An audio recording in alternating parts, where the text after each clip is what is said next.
అందరికీ నమస్కారం అండి. ఈ వీడియోలో 2024 సంవత్సరంలో దేవీ శరన్నవరాత్రులు ఎప్పటి నుండి ప్రారంభమై ఎప్పటితో ముగుస్తున్నాయి, అమ్మవారిని ఏ రోజున ప్రతిష్ఠించుకోవాలి, ఇంకా అమ్మవారిని ఈ 9 రోజులు కూడా ఏ అలంకరణలో పూజించుకోవాలి, అమ్మవారికి ఏ రోజున ఏ నైవేద్యాలను సమర్పించాలి, అలాగే అమ్మవారిని ఏ పుష్పాలతో పూజించాలి, అమ్మవారికి ఏ రంగు చీరలను అలంకరించాలి, ఏ మంత్రాలతో అమ్మవారిని స్తుతించాలి, కలశం అఖండ దీపం ఎప్పుడు పెట్టుకోవాలి, ఈ నవరాత్రులలో మూలా నక్షత్రం ఎప్పుడు వచ్చింది, సరస్వతీదేవికి పూజను ఎప్పుడు చేయాలి, అక్షరాభ్యాస సమయాలు ఏమిటి, ఇంకా అమ్మవారికి ఆఖరి రోజైన 10వ రోజున పూజ ఏ విధంగా చేయాలి, ఈ రోజు ఉద్వాసన ఎప్పుడు చెప్పాలి, ఇవన్నీ కూడా ఈ వీడియోలో అయితే మీకు క్లియర్ గా ఎక్స్ప్లెయిన్ చేస్తానండి. అందుకని వీడియోని ఎవ్వరు కూడా ఎక్కడ కూడా స్కిప్ చేయకుండా చివరి వరకు అయితే చూడండి. అలాగే మన ఛానల్ ఎవరైనా ఫస్ట్ టైం చూస్తూ ఉంటే ప్లీజ్ తప్పకుండా సబ్స్క్రైబ్ చేసుకోండి. నేను ఆల్రెడీ మన ఛానల్లో దేవి శరన్నవరాత్రులు 10 రోజులు కూడా అమ్మవారికి పూజ ఏ విధంగా చేసుకోవాలి, అమ్మవారి అలంకరణలు, నైవేద్యాలు,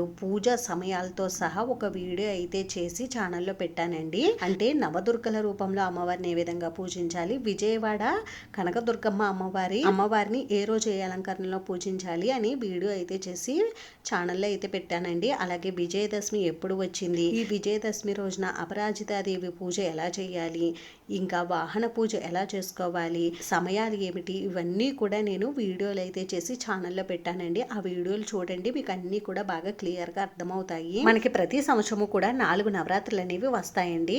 చైత్ర మాసంలో వచ్చే నవరాత్రులను చైత్ర వసంత నవరాత్రులు అని, ఆషాఢ మాసంలో వచ్చే నవరాత్రులను ఆషాఢగుప్త నవరాత్రులు లేదా వారాహి నవరాత్రులని, ఇంకా ఆశ్వేజ మాసంలో వచ్చే నవరాత్రులను దసరా శరన్నవరాత్రులు లేదా దేవి శరన్నవరాత్రులని, ఇంకా మాఘమాసంలో వచ్చే నవరాత్రులను శ్యామలా నవరాత్రులు లేదా మాఘగుప్త నవరాత్రులని పిలుస్తూ ఉంటారండి. మనకి ఎక్కువగా మనలో చాలా మందికి తెలిసిన నవరాత్రులు ఏమిటి అని అంటే ఆశ్వేజ మాసంలో వచ్చే ఈ దేవి శరన్నవరాత్రులు. ఈ ఆశ్వేజ మాసంలో వచ్చే దేవి శరన్నవరాత్రుల్లో దుర్గాదేవి అమ్మవారిని అయితే పూజించాలండి. ఆ అమ్మవారు ఈ నవరాత్రి 9 రోజులు కూడా మహిషాసురుడు అనే రాక్షసుడితో భీకర యుద్ధం చేసి అతనిని 9వ రోజు వధించింది. చెడుపై విజయాన్ని సాధించిన ప్రతీకగా మనం 10వ రోజున అమ్మవారిని ఎంతో ఘనంగా అంగరంగ వైభవంగా అమ్మవారిని పూజించుకుంటాము. ఈ 10వ రోజునే మనం విజయదశమి పండుగనైతే జరుపుకుంటామండి. దీనినే మనం దసరా పండుగ అని పిలుస్తాము. అయితే ఈ దేవి శరన్నవరాత్రుల్లో అమ్మవారిని ఏ రోజున ఏ అలంకరణలో పూజించుకోవాలి, అమ్మవారికి ఏ రంగు చీరలను అలంకరించాలి అనేది ఇప్పుడు తెలుసుకుందామండి. అయితే ఈ దసరా శరన్నవరాత్రులను ఒక్కొక్కరు ఒక్కొక్కలా అయితే చేస్తూ ఉంటారండి. కొన్ని ప్రాంతాల వారు అమ్మవారిని విజయవాడ కనకదుర్గమ్మ అమ్మవారి అవతారాల్లో పూజించుకుంటారు. మరి కొంతమంది అయితే నవదుర్గల రూపంలో అమ్మవారిని పూజించుకుంటారండి. మీకు ఇంకా బాగా అర్థమయ్యేలా చెప్పాలంటే విజయవాడకు దగ్గరలో ఉన్న ప్రాంతాల వారు అమ్మవారిని విజయవాడ ఇంద్రకీలాద్రిపై ఉన్న అమ్మవారి అలంకరణలు అంటే ఈ 9 రోజులు కూడా అమ్మవారిని ఏ అలంకరణలో పూజిస్తారో, అలాగే అమ్మవారికి ఏ నైవేద్యాలు సమర్పిస్తారో ఆ విధంగా మీరు అమ్మవారికి పూజన అయితే చేసుకోవచ్చండి. ఇంకా నవదుర్గల రూపాలు అంటే శ్రీశైలం భ్రమరాంబిక అమ్మవారి దేవాలయంలో అమ్మవారిని 9 రోజులు కూడా ఏ విధంగా పూజించి అలంకరిస్తారో ఆ విధంగా మీరు అమ్మవారిని అయితే పూజించుకోవాలండి. నేను ఆల్రెడీ మన ఛానల్లో ఈ ఇద్దరు అమ్మల అవతారాల గురించి, ఈ 9 రోజులు ఈ అమ్మవార్లను ఏ అలంకరణలో పూజిస్తారు, ఏ నైవేద్యాలు సమర్పిస్తారు అనే వీడియోని అయితే చేసి ఛానల్లో పెట్టానండి. ఆ వీడియో చూడండి. నేనైతే ఇప్పుడు మీకు విజయవాడ కనకదుర్గమ్మ అమ్మవారి అవతారాల గురించి, అలంకరణల గురించి, నైవేద్యాల గురించి అయితే వీడియో షేర్ చేస్తానండి. నేను నెక్స్ట్ వీడియోలో నవదుర్గల అవతారాలు, అలంకరణల గురించి కూడా షేర్ చేస్తాను. అందుకని ఛానల్ ని తప్పకుండా అయితే సబ్స్క్రైబ్ చేసుకోండి. ఇప్పుడు మనం ముందుగా ఈ 2024 సంవత్సరంలో దేవి శరన్నవరాత్రులు ఎప్పటి నుండి ప్రారంభమై ఎప్పటితో ముగుస్తున్నాయి అనేది తెలుసుకుందామండి. మనకి ప్రతి సంవత్సరము కూడా దేవి శరన్నవరాత్రులు ఆశ్వేజ మాసంలో వచ్చే శుద్ధ పాడ్యమి తిథితో ప్రారంభమయ్యి శుద్ధ నవమి తిథి వరకు అయితే ఉంటాయండి. ఈ 9 రోజులు కూడా మనం అమ్మవారిని వివిధ అలంకరణలు అయితే పూజించుకోవాలి. స్వస్తి శ్రీ చాంద్రమాన శ్రీ క్రోధినామ సంవత్సరం దక్షిణాయనం శరదృతువు ఆశ్వేజ మాసం శుక్లపక్షం పాడ్యమి తిథి ప్రారంభం 2024 అక్టోబర్ 3వ తేదీ గురువారంతో ప్రారంభమై 2024 అక్టోబర్ 11వ తేదీ గురువారం నవమి తిథితో మనకి ఈ దసరా శరన్నవరాత్రులు అనేవి ముగుస్తున్నాయండి. మొత్తం 9 రోజులు అమ్మవారిని అయితే పూజించాలండి. ఇంకా 10వ రోజు విజయదశమి పండుగనైతే జరుపుకోవాలి. ఇంక ఇప్పుడు నవరాత్రి 9 రోజులు కూడా అమ్మవారిని ఏ రోజు ఏ అలంకరణలో పూజిస్తారనేది ఇప్పుడైతే తెలుసుకుందామండి. నవరాత్రి మొదటి రోజు 2024 అక్టోబర్ 3వ తేదీ గురువారం పాడ్యమి తిథి. ఈ రోజు నక్షత్రం హస్త.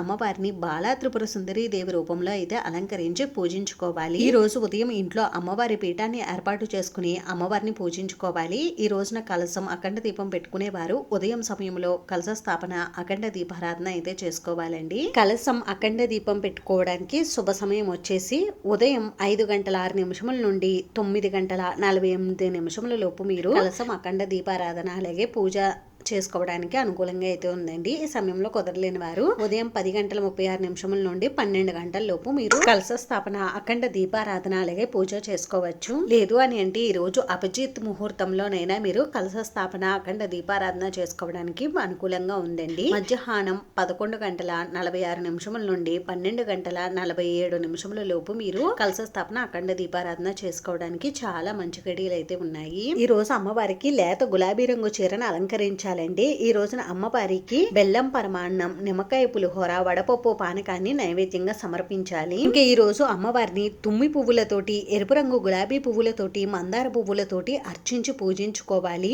ఈ రోజున ఎవరైనా ముత్తైదువులకి తాంబూలం దానంగా ఇవ్వాలండి. బ్లౌజ్ పీస్ తో సహా తాంబూలం అయితే దానంగా ఇవ్వాలి. ఈ రోజు బాల స్తోత్రాలు అష్టోత్తరాలతోటి అమ్మవారిని పూజించుకోవాలి. లేదు అంటే ఓం శ్రీ బాలా త్రిపుర సుందరీ దేవియే నమః అని అనుకుంటూ అయినా మీరు అమ్మవారికి పూజను నిర్వహించుకోవచ్చు.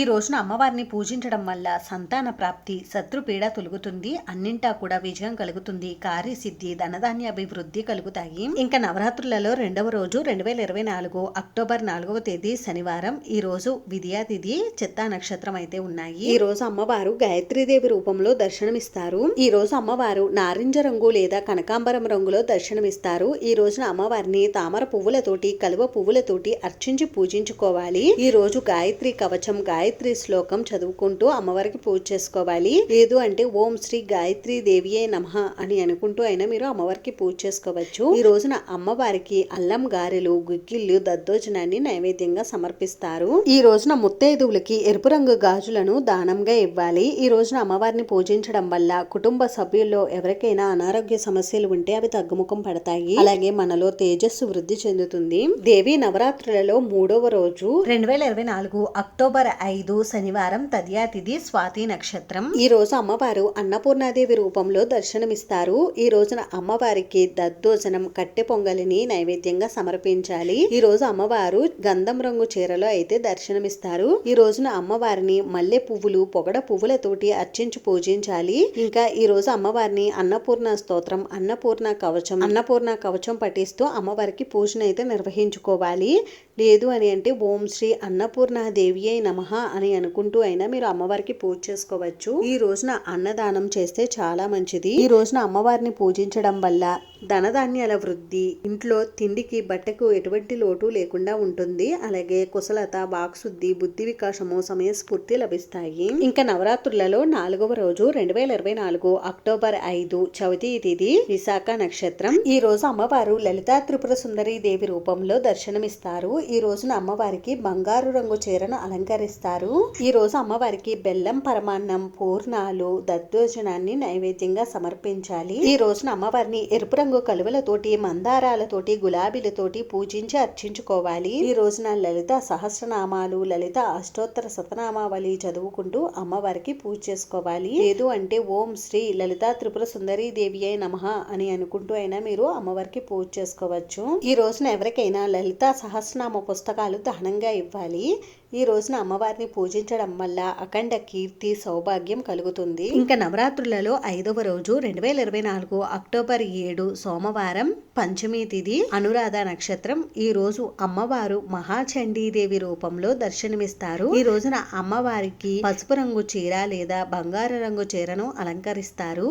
ఈ రోజున అమ్మవారికి బెల్లం పరమాన్నం, పులిహోర, చలిమిడి, వడపప్పు పానకాన్ని నైవేద్యంగా సమర్పించాలి. ఈ రోజున అమ్మవారిని పసుపు రంగు పువ్వులతోటి పూజించి అర్చించుకోవాలి. ఈ రోజున శ్రీ మహాచండీ స్తోత్రం, శ్రీ మంగళ చండికా స్తోత్రం, అష్టోత్తరాలతోటి అమ్మవారికి పూజ చేసుకోవాలి. లేదు అంటే ఓం శ్రీ మహాచండీ దేవియే నమః అని అనుకుంటూ అయినా పూజ చేసుకోవచ్చు. ఈ రోజున బ్రాహ్మణులకు స్వయంపాక దానం లేదా దక్షిణ తాంబూలాలను దానంగా ఇవ్వాలి. ఈ రోజున అమ్మవారిని పూజించడం వల్ల శత్రుభీతి పోతుంది. ఇంకా దసరా శరన్నవరాత్రులలో 6వ రోజు 2024 అక్టోబర్ 8 మంగళవారం, షష్ఠి తిథి, జ్యేష్ఠ నక్షత్రం. ఈ రోజు అమ్మవారు మహాలక్ష్మీదేవి రూపంలో దర్శనమిస్తారు. ఈ రోజున అమ్మవారికి లేత గులాబీ రంగు చీరను అలంకరిస్తారు. ఈ రోజున అమ్మవారిని తెల్ల కలువలతోటి, సన్న జాజుల పువ్వులతోటి తామర పువ్వులతోటి అర్చించి పూజించాలి. ఈ రోజున అమ్మవారి లక్ష్మి అష్టోత్తరం, శ్రీ సూక్తం ఇవి చదువుకుంటూ అమ్మవారికి పూజ చేయాలి. లేదు అంటే ఓం శ్రీ మహాలక్ష్మీదేవియే నమః అని అనుకుంటూ అయినా మనం అమ్మవారికి పూజ చేసుకోవచ్చు. ఈ రోజు అమ్మవారికి క్షీరాన్నం, రవ్వ కేసరి, పూర్ణం బూరెలను నైవేద్యంగా సమర్పించాలి.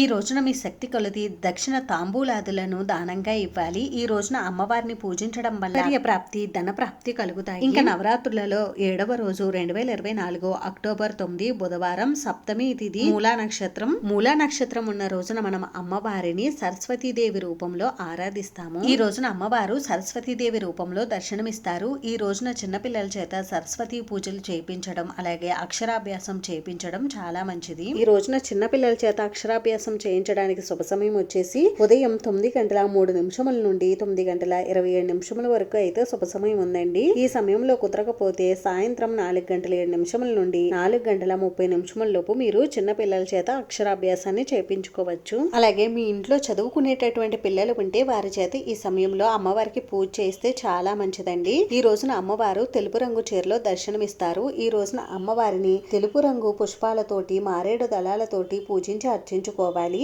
ఈ రోజున అమ్మవారివి సరస్వతి ద్వాదశ నామాలు, సరస్వతి స్తోత్రాలు ఇవన్నీ కూడా చదువుకుంటూ అమ్మవారికి పూజ చేసుకోవాలండి. లేదు అంటే ఓం శ్రీ సరస్వతీ దేవియే నమః అని అనుకుంటూ అయినా మీ పిల్లల చేత పూజ చేయించండి. ఈ రోజున అమ్మవారికి పాయసం, చక్కెర పొంగులి, దద్దోజనాన్ని నైవేద్యంగా సమర్పించాలండి. ఈ రోజున చదువుకునేటటువంటి పిల్లలకి పుస్తకాలు, పెన్నులను దానంగా ఇవ్వాలండి. ఈ రోజున అమ్మవారిని పూజించడం వల్ల విద్యా ప్రాప్తి, వాక్ శుద్ధి, వికాసం, వాక్పటిత్వం అన్ని కూడా పుష్కలంగా కలుగుతాయి. ఇంకా నవరాత్రులలో 8వ రోజు 2024 అక్టోబర్ 10 అష్టమి తిథి, పూర్వాషాఢ నక్షత్రం. ఈ రోజు మనకి అష్టమి తిథి ఉంది కాబట్టి ఈ రోజున మనం దుర్గాష్టమిగా అయితే జరుపుకుంటాము.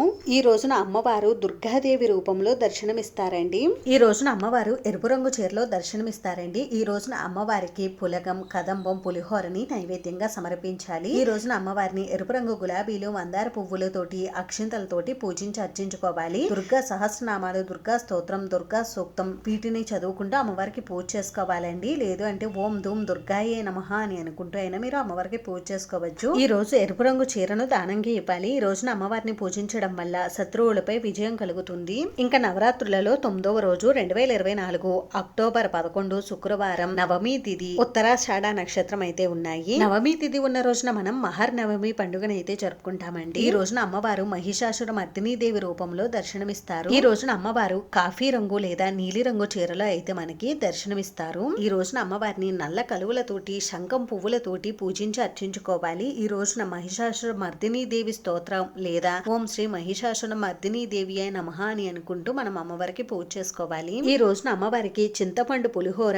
గారెలు, చలిమిడి, వడపప్పు, పానకాన్ని నైవేద్యంగా సమర్పించాలి. ఈ రోజు బ్రాహ్మణులకి స్వయంపాక దానం లేదా దక్షిణ తాంబూలాలను దానంగా ఇవ్వాలి. ఈ రోజున అమ్మవారిని పూజించడం వల్ల ధైర్యం, విజయం కలుగుతాయి. ఈ రోజుతో మనకి దేవి శరన్నవరాత్రులు అనేవి ముగుస్తాయండి. ఈ 9 రోజులు కూడా అమ్మవారు 9 అలంకరణలో అయితే మనకి దర్శనమిస్తారు. ఇంకా నవరాత్రులలో 10వ రోజే మనం విజయదశమి పండుగను అయితే జరుపుకుంటామండి. ఇంకా దేవి శరన్నవరాత్రుల్లో 10వ రోజు 2024 అక్టోబర్ 12 శనివారం, దశమి తిథి, శ్రవణ నక్షత్రం.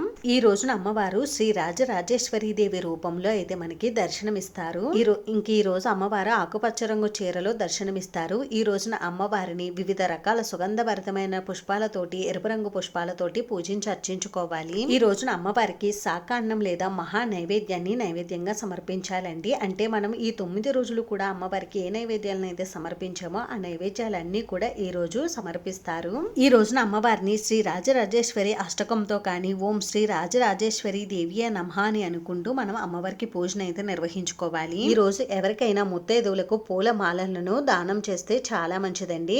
అలాగే ఈ రోజున అమ్మవారిని పూజించడం వల్ల శక్తి, సౌభాగ్యం కలుగుతుంది. ఈ రోజున అమ్మవారిని పూజించడం వల్ల మనం కోరుకున్న కోరికలన్నీ కూడా దిగ్విజయంగా పూర్తవుతాయండి. ఈ విధంగా దసరా శరన్నవరాత్రుల్లో అమ్మవారు ఈ 10 రోజులు కూడా 10 అలంకరణలో మనకి దర్శనమిస్తారండి. ఈ 10 రోజులు కూడా మన ఇంట్లో మనం అమ్మవారికి ఎంతో ఘనంగా పూజలు నిర్వహించుకున్న తర్వాత మనం అమ్మవారికి ఉద్వాసన ఎప్పుడు చెప్పాలి అనేది ఇప్పుడు తెలుసుకుందాం. మనకి నవరాత్రి పూజలు అంటే 9 రోజులు కూడా రాత్రులు అమ్మవారికి పూజ చేసుకున్న తర్వాత 10వ రోజు ఉదయాన్నే మనం అమ్మవారికి పూజ చేసుకుని పీఠం అయితే కదపాల్సి ఉంటుందండి. 10వ రోజు మనకి విజయదశమి పండుగ వచ్చింది కాబట్టి ఈ విజయదశమి పండుగను మనం ఉదయం వేళల్లో నిర్వహించుకుని అమ్మవారి అమ్మవారి పీఠాన్ని సాయంత్రం మళ్ళీ అమ్మవారికి పూజ చేసుకుని మనం అమ్మవారి పీఠం అయితే కదిపేయాలండి. చీకటి పడకుండానే మనం అమ్మవారి పీఠాన్ని అయితే కదపాలి. అయితే అమ్మవారి పీఠాన్ని మంగళ శుక్రవారాలు చూసుకుని కదుపుకోవాలండి. అయితే మనకి నవరాత్రుల్లో 10వ రోజు శనివారం రోజు వచ్చింది కాబట్టి మనం 10వ రోజు సాయంత్రం అమ్మవారి పీఠం అయితే కదిపేయవచ్చు. అమ్మవారి పీఠాన్ని కదపడానికి శుభ సమయం వచ్చేసి 2024